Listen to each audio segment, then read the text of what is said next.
Alhamdulillahi wa kafa. Wassalatu wassalamu ala nabiyyina al-mustafa wa ala alihi wa sahbihi ila yaumil wafa, amma ba'd. Rabbi shrah li sadri wa yassir li amri wahlul 'uqdatam min lisani yafqahu qawli. Allahumma 'allimna bima yanfa'una wanfa'na bima 'allamtana wa zidna 'ilman nafi'a. Allahumma arinal haqqa haqqa warzuqna ittiba'ah wa arinal batila batila warzuqna ijtinabah. Rabbana ighfir lana wa liwalidina warhamhum kama rabbawna shighara. Qabla dhalik, aina wada'ta jawalak Ustaz Zaki? Fil ghurfah.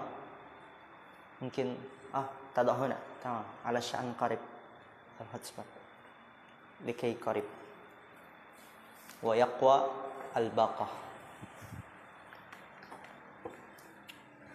Insyaallah pada malam hari ini kita akan melanjutkan kajian kita dalam kitab Syarhu Kashfi Syubhat, penjelasan dalam penyingkapan syubhat-syubhat, hal-hal yang samar.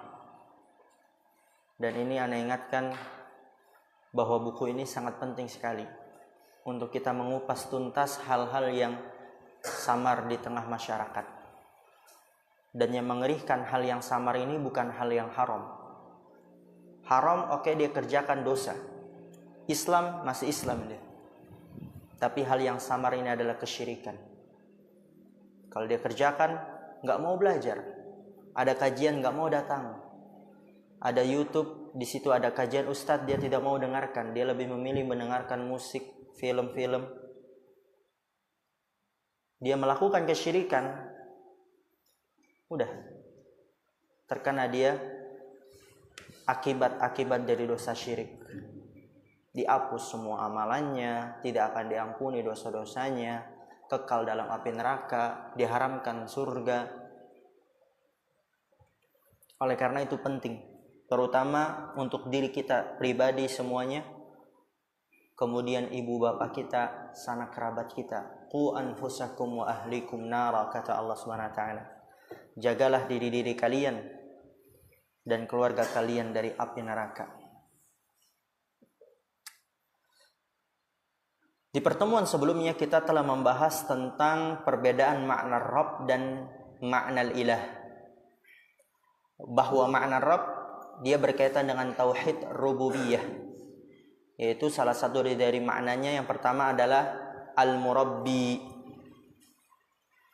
Udah ya, udah antum stabilo kan itu di situ? Yang memelihara. Di situ kalau antum paham, antum bisa jelaskan, oh maksudnya apa memelihara? Memelihara makhluknya dengan nikmat-nikmatnya, memberi mereka makan dengan rezeki, memelihara badan berupa rezeki dan makanan, memelihara hati, ruh dengan berupa wahyu ilmu bermanfaat dan irsalir rusul, pengutusan para rasul. Dan juga makna Rabb yang kedua apa? Al-Malik, penguasa. Al-Mutasarrif, pengatur. Udah tahu gak antum letaknya itu di syarah? Udah tahu. Kemudian yang ketiga apa? Al-Muslih, yang memperbaiki segala sesuatu dan mencegah darinya apa yang merusaknya. Itu makna Rabb. Dan adapun ilah, tauhid uluhiyah, yaitu al-ma'bud, yang diibadahi. Kemudian pensyarah hafidhullah ta'ala juga memberikan contoh yang lain yang semisal dengan Rabb dan ilah di sini. Seperti juga contohnya lafadz fakir dan miskin. Tapi ada yang kurang dari makna ilah dan Rabb, yaitu ini dia yang termasuk idza ijtama'a apa? Iftaraqa. Wa idza iftaraqa ijtama'a. Kalau dia bersatu disebutkan Rabb dan ilah, maka dia iftaraqa, berbeda-beda maknanya. Rabb yaitu rububiyah berkaitannya, ilah yaitu uluhiyah kaitannya. Tapi kalau Rabb saja maka itu dia mencakup uluhiyah. Ilah saja maka dia termasuk rububiyah juga. Begitu juga fakir dan miskin sama. idza ijtama'a iftaraqa wa idza iftaraqa ijtama'a.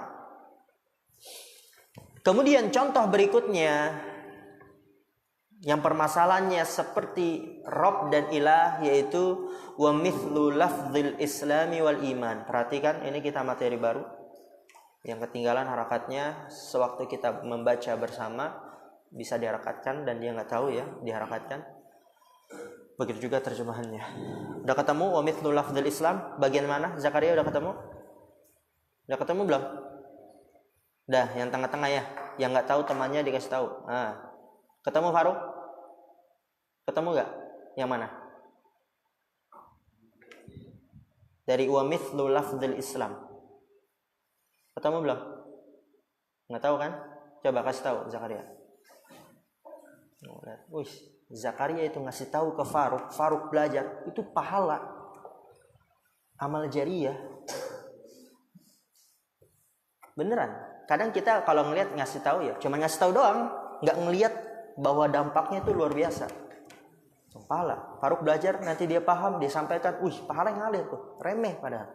Cuma ngasih unjuk. Man dalla 'alal khair falahu mithlu ajri fa'ilihi. Oke. Wa qala asy-syarihu hafizallahu ta'ala wa mithlu lafdzil islam wa mithlu lafdzil islami wal imani. Idza dzukira al-islamu wal imanu صار الإسلام معناه الأعمال الظاهرة والإيمان معناه الأعمال الباطنة كما في حديث جبريل عليه السلام. Contohnya juga yang semisal permasalahannya dengan Rabb dan Ilah. Yang ketiga contohnya adalah wa mithlu lafdzil islami wal iman, seperti lafaz Islam dan iman, dan ini penting. Juga pun sudah kita bahas dalam kitab Jami'ul Ulumi wal Hikam.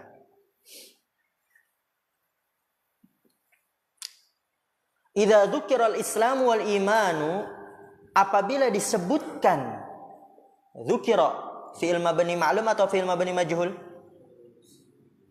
Ma'lum atau majhul? Mughayyaru sighah ahsan. Ini nama yang bagus daripada majhul. Dzukira yudkaru. Dzukira yudkaru ya. Dzukira itu madinya yang mughayyar sighah, mudhari'nya yudkaru. Duriba yudrabu begitu. Idza dzukira al-islamu wal imanu, apabila disebutkan Islam dan iman, berarti apa i'rab Islam? Naibul fa'il ya. Nah, apabila disebutkan Islam dan iman bersamaan tuh, berarti apa? Bersatu. Maka maknanya berbeda. Islam punya makna, iman punya makna. Idza ijtama'a iftaraqa. Kalau dia bersatu, maknanya berbeda. Sharal Islamu ma'nahu al-a'malu dhahiratu. Maka menjadilah Islam maknanya adalah amalan-amalan yang nampak.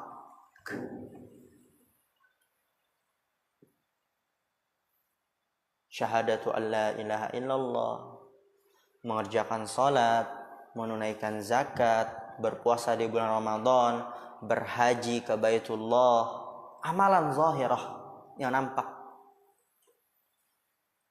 Dan iman, wal imanu ma'nahu al-a'malul batinatu, dan iman maknanya adalah amalan-amalan yang tersembunyi, yang berkaitan dengan batin. Apa saja iman? Beriman kepada Allah, malaikat, kitab-kitabnya, para nabi, para rasulnya, kemudian hari akhir, qada dan qadar. Ya. Hati yang berkaitan dengan batin. Jadi kalau disebutkan bersamaan itu dia maknanya berbeda. Contohnya apa? Kama fi hadits Jibril, sebagaimana dalam hadis Jibril. Dalam satu keadaan gitu. Qala akhbirni 'anil Islam. Laki-laki tersebut yang ternyata itu adalah malaikat Jibril alaihi salam bertanya kepada Rasulullah, "Ya Rasulullah, akhbirni 'anil Islam." Ya Muhammad, akhbirni 'anil Islam. Wahai Nabi Muhammad, kabarkanlah kepadaku tentang Islam. Nanti iman berarti apa? Dalam satu kondisi itu. Islam kemudian iman dalam satu kondisi, maka dari itu maknanya berbeda. Qala al-islamu an tashhada an la ilaha illallah. Islam adalah engkau bersaksi. Apa arti la ilaha illallah, Habli? Apa? Tidak Tuhan yang berhak diibadahi selain Allah. Kalau tadi diterjemahin tiada Tuhan selain Allah, aduh kembali aja dah ke kelas 1 gitu kan. Capek-capek kita selesai, tapi Masya Allah Habli. Ahsannya Habli. Karena bahaya tuh ya, kalau diterjemahkan tiada Tuhan selain Allah. Bahaya gak? Bahaya. Apa bahaya? Apa coba bahaya? Berarti Tuhan-Tuhan yang ada di dunia ini semuanya Allah. Nabi Isa yang disembah ya Allah. Kan tiada Tuhan selain Allah. Itu dijelaskan di dalam kitab-kitab para ulama. Berarti Tuhan-Tuhan yang ada, yang disembah oleh manusia di atas permukaan bumi ini, yang bermacam-macam aneka ragam itu dinamakan Allah. Oleh karena itu yang benar, la ma'budu bihaqqin. Tiada sesembahan yang berhak diibadahi kecuali Allah. Iya, ada yang diibadahi selain Allah, tapi itu dia tidak berhak. Nama lainnya adalah batil. Oleh karena itu keliru kalau diterjemahkan tiada Tuhan selain Allah. Udah kita bahas belum? Belum padahal. Belum kita bahas kayaknya. Belum ya? Nanti insyaallah. Penting itu. Islam adalah engkau bersaksi bahwa tidak ada sesembahan yang berhak diibadahi dengan benar kecuali Allah. Iya, belum kita pelajari ya. Rukunnya, tafsirnya, syaratnya. Udah kita pelajari belum sih?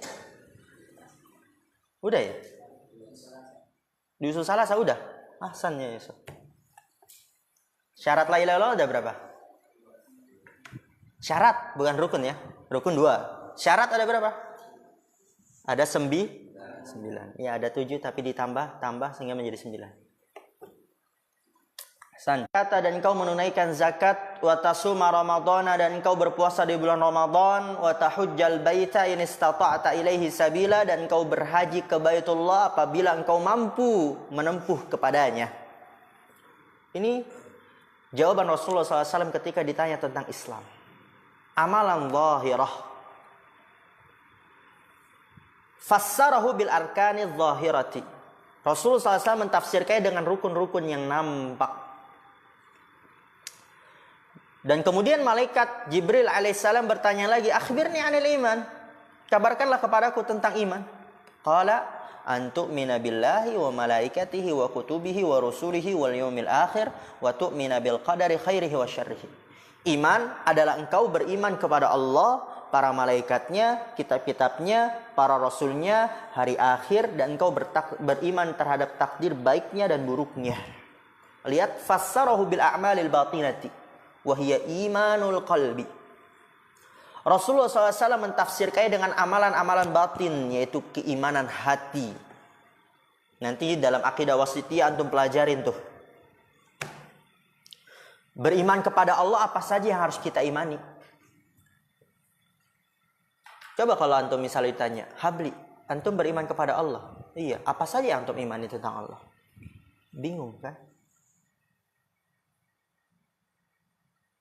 Apa saja yang harus kita imani tentang malaikat, kitab-kitabnya, para rasulnya, hari akhir, takdirnya? Berarti butuh belajar. Maka harus lebih semangat lagi. Karena ini ilmu yang wajib. Gak boleh kita jahil dalam ilmu tauhid.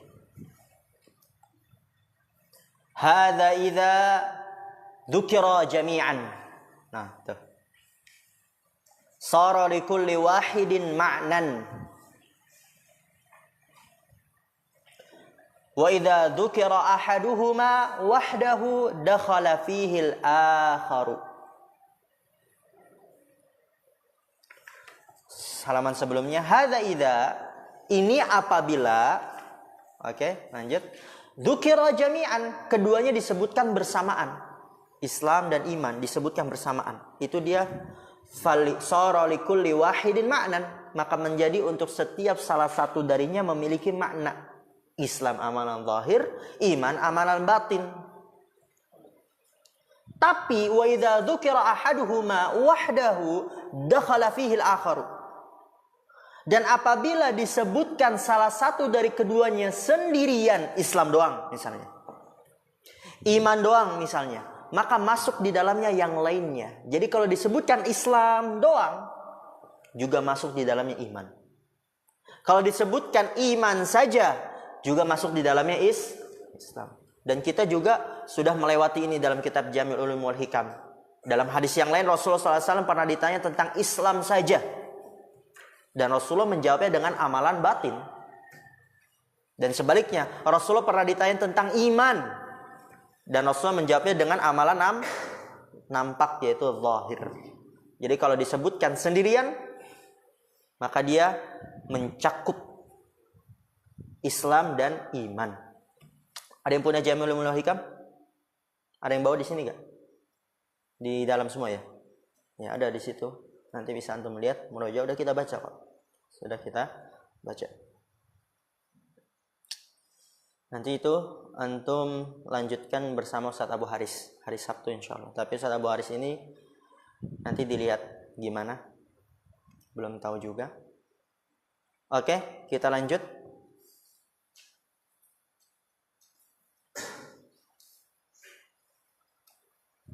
Wa min huna na'riful farqa aidan baina tauhidir rububiyyati wa tauhidil uluhiyyati. Lihat, perhatikan di sini. Setelah pensyarah memberikan faidah kepada kita tentang perbedaan Rabb dan ilah, perbedaan fakir dan miskin, kemudian perbedaan Islam dan iman, kemudian setelah itu ditarik dan sampaikan sampai pada penjelasan perbedaan antara tauhid rububiyah dan uluhiyah. Ini dia poin pembahasan yang sebenarnya. Tapi dijelaskan dulu perbedaan Rabb, ilah, fakir, miskin, Islam, iman, agar nanti ketika sampai pada pembahasan ini dia benar-benar jelas, matang, paham, tidak samar lagi. Wa min huna, lihat di situ. Dan dari sinilah, berarti kan ini kan poinnya. Dan dari sinilah na'riful farqa aidan baina tauhidir rububiyyati wa tauhidil uluhiyyati. Dan dari sinilah kita dapat mengetahui perbedaannya juga antara tauhid rububiyah dan tauhid uluhiyah.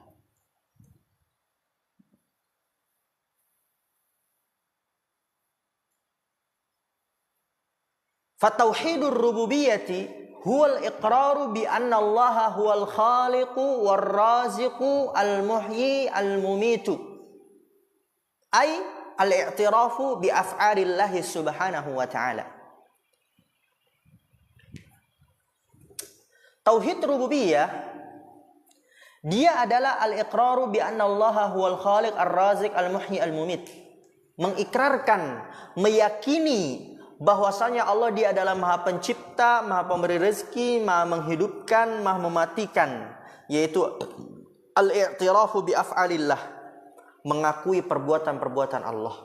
Atau dalam ungkapan yang lain, al-ifradu bi af'alillah, mengesahkan perbuatan-perbuatan Allah. Ini harus dihafal nih.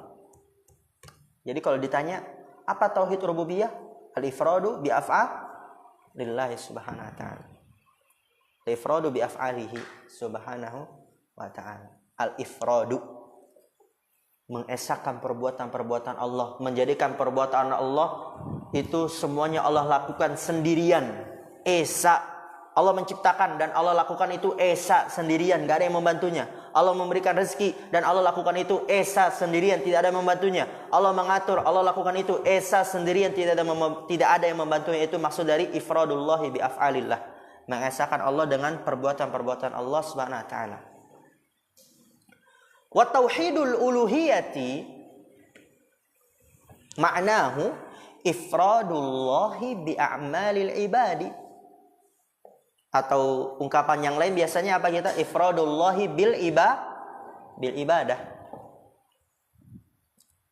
Allati yataqarrabuna biha ilaihi mimma syara'a atau mimma syuri'a. Itu juga bisa. Nanti tinggal tergantung bagaimana terjemahannya. Dan tauhid uluhiyah maknanya adalah ifradullahi bi'amalil ibad, mengesahkan Allah dengan perbuatan-perbuatan hamba. Apa yang dimaksud perbuatan hamba di sini? Allati yataqarrabuna biha ilaihi, yang mereka mendekatkan diri dengannya kepada Allah. Ibadah berarti di situ yang dimaksud, yaitu mengesahkan Allah dengan perbuatan. Wifi dibuka kesempatannya. Halas. Bismillah, kita lanjut. Perhatikan. Di situ kata pensyarah hafizallahu taala, wa ma dumna qad arafna ma'na tauhidir rububiyyah, selama kita sudah mengetahui nih makna tauhid rububiyah. Tauhid rububiyah adalah mengesahkan Allah terhadap perbuatan-perbuatan Allah. Hanya Allah lah satu-satu yang menciptakan, memberikan rezeki, mengatur dan seterusnya. Dan tauhid uluhiyah adalah mengesahkan Allah dalam ibadah, yaitu perbuatan-perbuatan hamba dalam ibadah hanya untuk Allah disembahkan. Kita sudah tahu perbedaannya. Maka dari itu apa kata pensyarah? Na'ti ila halatil musyrikin. Maka kita datang kepada keadaan orang-orang musyrik di zaman Rasulullah. Alladzina bu'itsa ilaihim Rasulullah, yang diutus kepada mereka Rasulullah SAW, yaitu di zaman Rasulullah SAW. Bagaimana keadaan orang-orang musyrik? Fa innahum kanu muqirrina bin naw'il awwali alladhi huwa tauhidur rububiyyati. Tapi apa? Walam yudkhilhum fil Islam. Fa innahum, sesungguhnya orang-orang musyrik di zaman Rasulullah, yang Rasulullah SAW diutus kepada mereka, kanun muqirrina bin naw'il awal, dahulu mereka mengikrarkan, meyakini jenis tauhid yang pertama. Apa jenis tauhid yang pertama tadi? Rububiyah. Mereka meyakini itu. Udah kita bahas ini dalam syarah Qadul Arba, usul sittah, usul salasa. Alladhi huwa tauhidur rububiyyati, tapi apa? Walam yudkhilhum fil Islam, dan itu tidak memasukkan mereka ke dalam agama Islam. Karena meyakini Allah Maha Pencipta, Maha Pemberi rezeki, ya, tauhid rububiyah itu saja tidak cukup membuat seorang masuk ke dalam agama Islam. Harus dia meyakini tauhid uluhiyah, yaitu mengesahkan ibadah hanya kepada Allah Subhanahu wa taala semata, tidak mensyirikannya. Karena kalau dia meyakini Allah Maha Pencipta, Maha Pemberi rezeki, tapi di lain sisi dia beribadah kepada Allah dan beribadah kepada selain Allah, enggak guna tuh. Masih musyrik dia. Oleh karena itu apa? Bal i'tabarahumur Rasul sallallahu alaihi wasallam kuffaran musyrikin. Akan tapi Rasul sallallahu alaihi wasallam menganggap mereka meyakini tauhid rububiyah, tapi enggak memasukkan mereka ke dalam agama Islam. Oleh karena itu Rasulullah SAW menganggap mereka orang-orang kufar masihan tuh, musyrikin, orang-orang musyrik, karena nggak cukup rububiyah saja. Dan bukan hanya menganggap kufar musyrikin, bahkan waqatalahum, Rasulullah memerangi mereka, dan Allah memerintahkan nabinya dan para sahabatnya untuk memerangi mereka. Waqatiluhum, kata Allah. Wahum yuqirruna bi tauhidir rububiyyah, dan mereka orang-orang musyrik mengikrarkan, meyakini tauhid rububiyah. Karena itu saja tidak cukup. Fahum aqarru bi tauhidir rububiyyati wa jahadu tauhidal uluhiyyati. Lamma tuliba minhum, ya lamma bukan lima. Lamma tuliba minhum ayyufridullaha bil ibadati wa yatruku ibadatal asnami. Kata pensyarah hafizallahu taala, fahum aqarru bi tauhidir rububiyyah. Iya, mereka mengikrarkan, meyakini tauhid rububiyah, meyakini Allah Maha Pencipta, Maha Pemberi rezeki. Mereka yakin itu. Tapi apa? Wajahadu tauhidal uluhiyyati, dan mereka mengingkari tauhid uluhiyah. Mereka mengingkari beribadah hanya kepada Allah saja, mereka enggak mau. Mereka mensyirikkan Allah. Mereka mengingkari tauhid rububiyah. Lamma tuliba minhum, ketika diminta dari mereka ayufridullah bil ibadah, untuk mereka mengesahkan Allah dalam ibadah.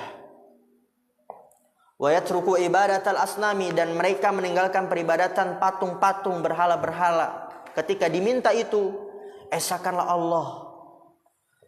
Qulu la ilaha illallah, beribadalah hanya kepada Allah, Tidak ada sembahan yang berhak diibadahi dengan benar kecuali Allah. Tinggalkanlah peribadatan-peribadatan selain Allah, patung, berhala. Mereka mengingkarinya, jahadu.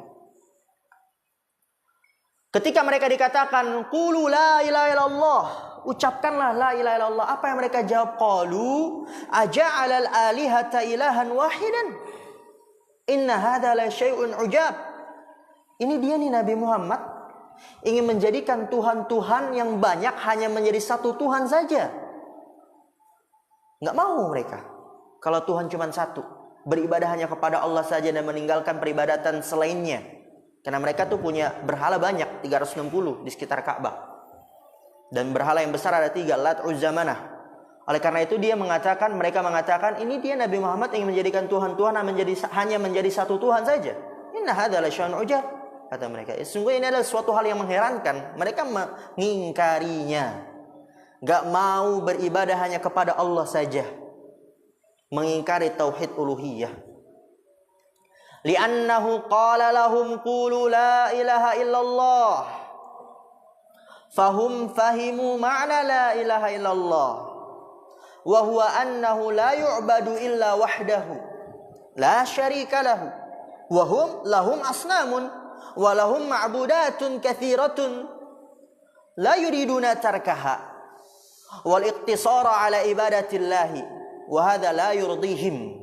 Walidzalika ankaru wa qalu aja'alal alihata ilahan wahidan. Kata pensyarah di sini, li'annahu qala lahum, karena bahwasanya Rasulullah SAW berkata kepada mereka. Qala fa'ilnya apa? Dhamir mustatir takdirnya huwa, yaitu kembali kepada Rasulullah. Karena bahwasanya Rasulullah SAW berkata kepada mereka, qulu la ilaha illallah. Ucapkanlah la ilaha illallah. Fahum fahimu ma'na la ilaha illallah. Ini mereka orang-orang Arab paham nih makna la ilaha illallah. Karena mereka kan berbahasa Arab yang bahasa Arabnya masih terjaga. Paham mereka makna la ilaha illallah. Waduh, kalau kita mengucapkan la ilaha illallah berarti kita hanya boleh beribadah hanya kepada Allah. Kita harus meninggalkan peribadatan-peribadatan selain Allah. Nggak bisa lah. Mereka paham tuh. Wa huwa annahu la yu'badu illa wahdahu. Yaitu dia bahwasanya tidak ada yang diibadahi kecuali Allah semata. La syarika lahu, tidak ada sekutu baginya. Wahum lahum asnam. Dan mereka memiliki patung-patung tuh yang banyak. Kalau kita ucapkan la ilaha illallah berarti kita hanya boleh beribadah hanya kepada Allah semata, nggak boleh menyekutukannya. Dan kita kan punya patung nih banyak, 360, mau dikemanain? Ada Lat, Uzza, Manah lagi yang paling besar. Walahum ma'budat katsirah, dan mereka memiliki sembahan-sembahan yang banyak. Disebutkan ada yang menyembah malaikat, berhala, ada yang menyembah bebatuan, pepohonan, ada yang menyembah wali, nabi, orang soleh, matahari, bulan. Ma'budat katsirah. La yuriduna tarkaha. Mereka enggak mau meninggalkan ini. Enggak mau meninggalkan patung-patungnya, enggak mau meninggalkan sesembahan-sesembahan yang banyak itu. Wal ikhtisara ala ibadatillahi, dan mereka enggak mau membatasi hanya beribadah kepada Allah. Meninggalkan sesembahan-sembahan selain Allah, wal ikhtisara ala ibadatillah, dan membatasi hanya beribadah kepada Allah mereka enggak mau. La yuridun. Wa hadza la yurdihim, dan ini tidak mereka sukai gitu. Walidzalika ankaru, oleh karena itu mereka mengingkari. Mereka menjawab, aja'alal alihata ilahan wahidan nih. Ini dia Nabi Muhammad yang menjadikan tuhan-tuhan yang banyak. Kita punya berhala 360, ada lagi berhala yang besar-besar, Lat, Uzza, Manah. Kemudian ingin menjadikan satu Tuhan saja, hanya Allah yang diibadahi. Bagaimana kata mereka? Inna hadza la syai'un ujab. Tuliba binna an na'budallaha wahdahu wa natruka ibadatal lati wal uzza wa manata wa hubala wa ghairiha minal asnami. Hadza syai'un la yu'qalu indahum. Antum harakat udah kan? Tuliba minna an na'budallaha wahdahu. Kita diminta, ya kan itu enaknya. Kita diminta atau diminta dari kita. Kita diminta untuk kita beribadah kepada Allah semata. Ini Nabi Muhammad meminta kita untuk beribadah kepada Allah semata nih. Wa natruka ibadatal lat, dan kita meninggalkan peribadatan kepada Lat, Uzza, Manah, Hubal dan selainnya dari berhala-berhala. Hadza syai'un la yuqalu indahum. Sesuatu ini enggak masuk di akal menurut mereka. Enggak bisa. Kok Tuhan cuma satu? Tuhan harus banyak. Kalau cuma satu, bagaimana nanti yang berada di Yaman, bagaimana nanti yang berada di Indonesia, bagaimana nanti yang berada di Eropa, di Asia, itu kata mereka. Padahal satu Tuhan ini yaitu Allah Subhanahu wa taala maha segalanya. Oleh karena itu mereka menjawab, ma sami'na bihadza fil millatil akhirah. Kita tidak pernah mendengar hal ini di agama yang lain. Yaitu maksudnya apa agama yang lain? Millatu abaihim, di agama nenek-nenek moyang mereka. Karena nenek-nenek moyang mereka menyembah berhala. Mereka mengikuti adat istiadat nenek moyang mereka. Sedangkan beribadah hanya kepada Allah, meninggalkan peribadatan kepada berhala-berhala ini, kita nggak pernah dengar tuh dulu. Fahada ihtijajun bima alaihi aba'uhum. Maka ini adalah hujjah dengan kebiasaan nenek-nenek moyang mereka. Bima alaihi itu antum terjemahkan kebiasaan. Kalau terleknya kan dengan apa-apa yang di atasnya, maksudnya kebiasaan. Mereka berhujjah dengan kebiasaan aba'uhum, nenek moyang mereka. Boleh gak berhujjah dengan ini? Lihat, al-hujjatul mal'unah. Ini adalah hujjah, alasan yang tercela. Yang itu udah para umat-umat sebelumnya berhujjah dengan itu. Ketika diseru untuk beribadah kepada Allah, hujjah mereka pasti ini. Dan mereka sesat, kekal dalam api neraka, musyrik, mendapatkan kemurkaan Allah SWT. Al-hujjah mal'unah, hujjah yang tercela, allati ihtajat bihal umamu min qablu, yang berhujjah dengannya para umat-umat sebelumnya. Para umat sebelumnya udah berhujjah dengan ini gitu. Idza du'u ila ibadatillahi, apabila mereka diseru untuk beribadah kepada Allah, pasti mereka menjawab, ini enggak ada ajarannya dari nenek moyang kami. Mau kita kemanakan ini adat istiadat kebiasaan nenek moyang kami? Wah, ingin memecah belah umat. Wah. Udah dari dulu emang. Jadi kalau misalnya ada orang yang mengeluh, Ustaz, kalau kita menyerukan dakwah kepada tauhid, nanti kita dimusuhin. Udah dari dulu gitu. Kemana aja ente? Gitu. Udah dari dulu. Hatta Fir'auna, sampai Fir'aun pun mengatakan fama balul qurunil ula. Itu balu ya, antum kasih harokat doma. Maka bagaimana generasi-generasi sebelumnya, yaitu nenek-nenek moyang mereka. Fahum lamma fahimu ma'na la ilaha illallah istaghrabu hadza wastankaruhu wa tawasaw birafdihi. Kemudian kata pensyarah apa? Fahum lamma fahimu ma'na la ilaha illallah.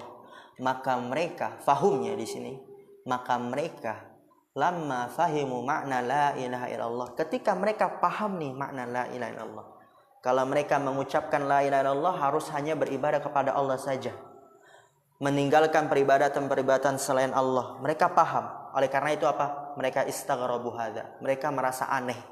Istaghrabu itu merasa aneh terhadap hal ini. Waduh, gimana nih? Gitu. Nggak ada dari dulu dari nenek moyang kami kalau beribadah hanya kepada Allah saja, meninggalkan peribadatan selain Allah. Wastankaruhu, dan mereka mengingkarinya.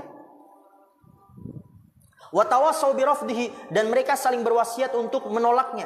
Tolak aja itu ya, saling berwasiat, bilang. Tolak aja, jangan terima gitu. Bilang ke yang lainnya satu sama lain.